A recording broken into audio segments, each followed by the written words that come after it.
So, just before the, big old game that's going to be happening, the Nebraska football has been, set. I'm not going to really bother looking at the other one.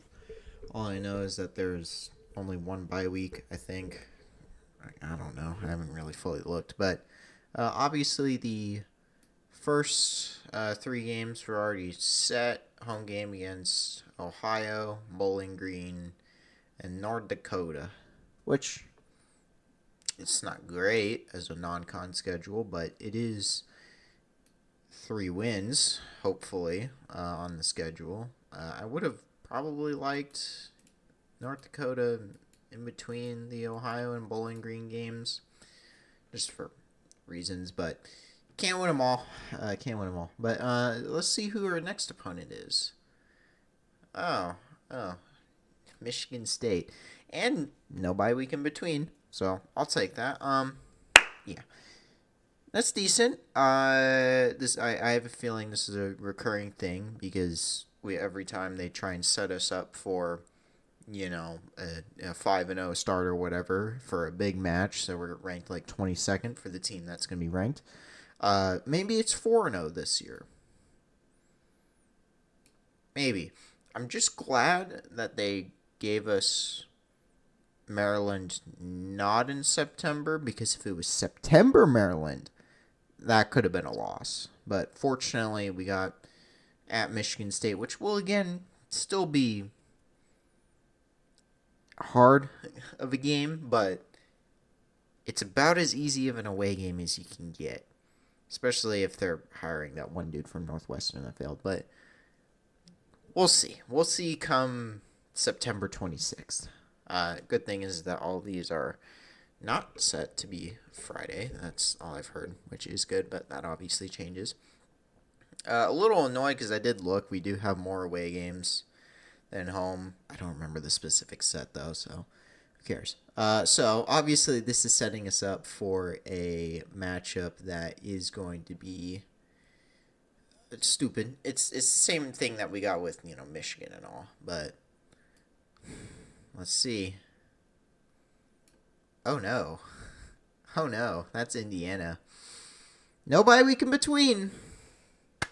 No bye week in between Maryland and Indiana. I would have loved a bye week before Indiana.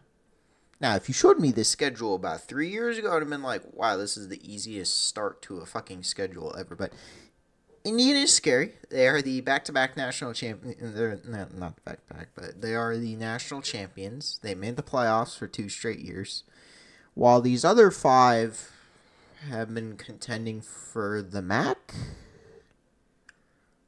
Not winning, I don't know. But, okay, so they give us the one matchup, so maybe they'll give us, not Rutgers or something. I know Rutgers is on here. Maybe they'll give us that. What do you mean we have to go to Oregon? I thought the stipulation, if you were going West Coast, you had a bye week at least before or after. So that means the bye week is after. I don't want the fucking bye week after. I want the bye week before, so that there isn't a back-to-back week of facing top 5 opponents again. This is so dumb. Okay. Thank you, Big Ten scheduling. I get preseason, but okay. The best case scenario I see is we're sitting here at 5-2. Great, always a great sign. But what's next? Okay. Spooky Day against Washington. Now, it is Spooky Day, so maybe that's a win. I'm giving a lot of cope to this, but maybe that's a win. But, oh wait, we still have to play Ohio State. Oh, no, we're going to have to, oh, no. At least this is fine, because it's middle of the season, shit kind of happens. Oh, no. When do we face Ohio State? I don't even know if I like that matchup either. Illinois. Oh no, and that's at Illinois too. Oh no. Uh, so now I'm thinking best case scenario is that we win these, we lose these, we might win this because Spooktober, and then Can we tie? So best case scenario, we'd somehow have 6 wins. Which, I mean, if they give us this, early momentum, maybe we take it into Indiana, playing against Indiana, but I doubt that. You remember last time we faced Indiana when they started becoming good? Remember that? That was a disaster. We were like, oh, yeah, we're going to beat Indiana. They're like highly ranked, but, it's fraudulent, right? 56-7. God damn it. All right. They give us this time. Rutgers. Okay. Okay. It is a road game. It's 2 straight road games. That's not fun. But it is a winnable road game. Just like Michigan State is. It is a winnable road game. Which, again, is why I say that the road games are a bit more favorable because we get Indiana. I think we get Ohio State at home. I'm not sure.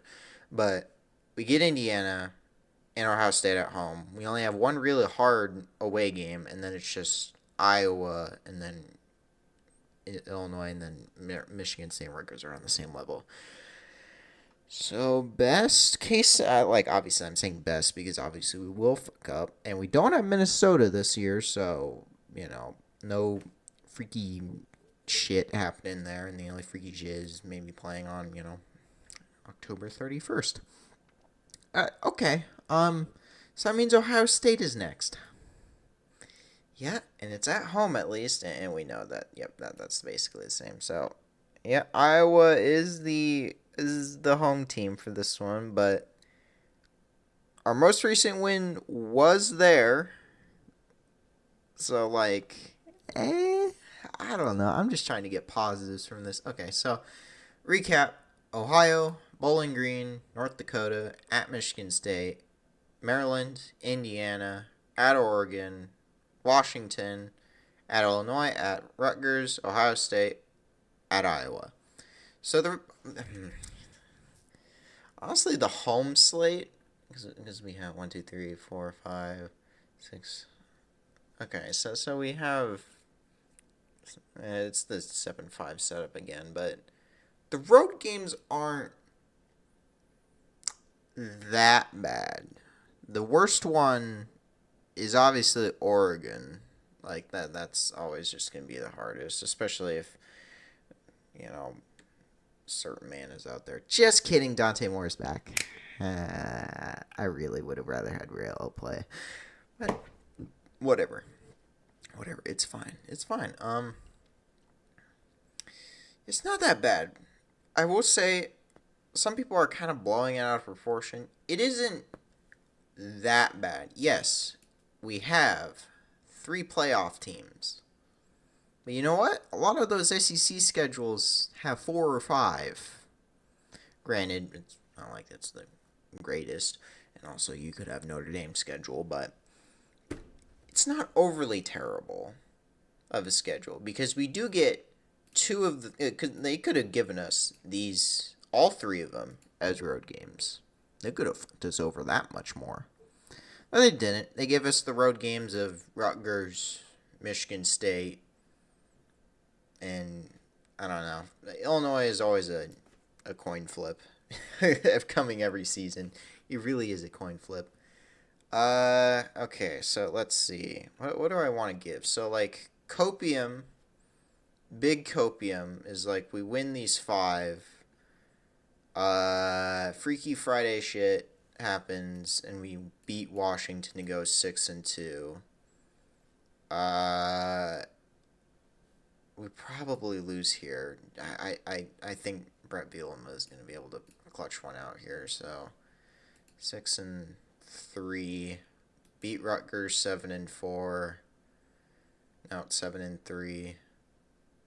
7-4, and then 8-4. That's like my copium is we can get 8-4 with this schedule. Because with the only bye week game is the one before Spooktober, which it is nice. I never really cared for the 2 bye weeks. because it always just I'm just like I don't really care. I'd rather have 13 weeks of football with, you know, only by like one bye week than 14 weeks of football with two bye weeks, because for the bye weeks I don't get to watching other games. It's just me, but like I don't really get to watching other games, and like meh. So like obviously it is a pretty tough schedule. It is way tougher than last year's because we again didn't get Indiana, Oregon, Ohio State. We didn't get those. But the thing is that we're not shooting for 12 and 0. We're not shooting for 10 wins under Matt Rule. Like if we're shooting for gaining an extra win on the schedule every year, we could see that progress if Freaky Friday shit happens. If Freaky Spooktober shit happens. All right? If we actually win the games that we're supposed to win, and I do think I did say, before the season that Minnesota always fucks us over somehow. Like, it is possible. We would have to beat Iowa and either one of these two, Washington or Illinois. I would say Washington's more likely because they have to go across, halfway across the country to go play against us. But these two, putting them together is nice, I guess. It might build enough momentum because there's no bye weeks until after the 6th game. No, what? 7th game. My bad, I can't count. So, we have 7 games. We have 5 games to figure out, how good we are. Now, if we can't beat either of these two teams, if we lose to Michigan State again on the road, and if somehow Maryland's September Powers come and maul us to death, oh no. Oh no. I do wonder. I do wonder. 2026. Oh, I don't have 2026 summary and football schedule. Let's see. What do you have as your one? UCLA. Oh wait, you go to UConn? Aw, I would like that. You go to lucky bastard. Okay, so these 4 teams are going to be victims. Anyway, so anyway, it is doable that we can improve. It is doable. We just have to actually execute it. And that obviously is going to be the big problem with this shit. Is we actually have to execute. We have to beat these teams. We have to pull a coin flip with these two. We have to beat Rutgers on the road. And we actually have to conjure up some sort of fight against Iowa, which it doesn't help that we have Ohio State before this. But that doesn't help. I would have rather flipped Rutgers and Ohio State so that there'd at least be an easier lean in. Obviously, it is setting up for yet another Nebraska late season collapse, but it's still January. You still have hopium, and that's kind of what it is set for now. But yeah, I don't think I have much else to say. Keep a lookout for end of season recaps for a bunch of things. I've been kind of putting it off. I think I'm gonna do that in concurrent with recording some of the end of. Yeah, I guess for basketball, I'm gonna be doing end of month shit for January, and then and then before the Big Ten tournament. Well, yeah, I think that's it. I'm gonna go terrifyingly watch Nebraska play basketball, and I will see you guys later. Goodness, bye.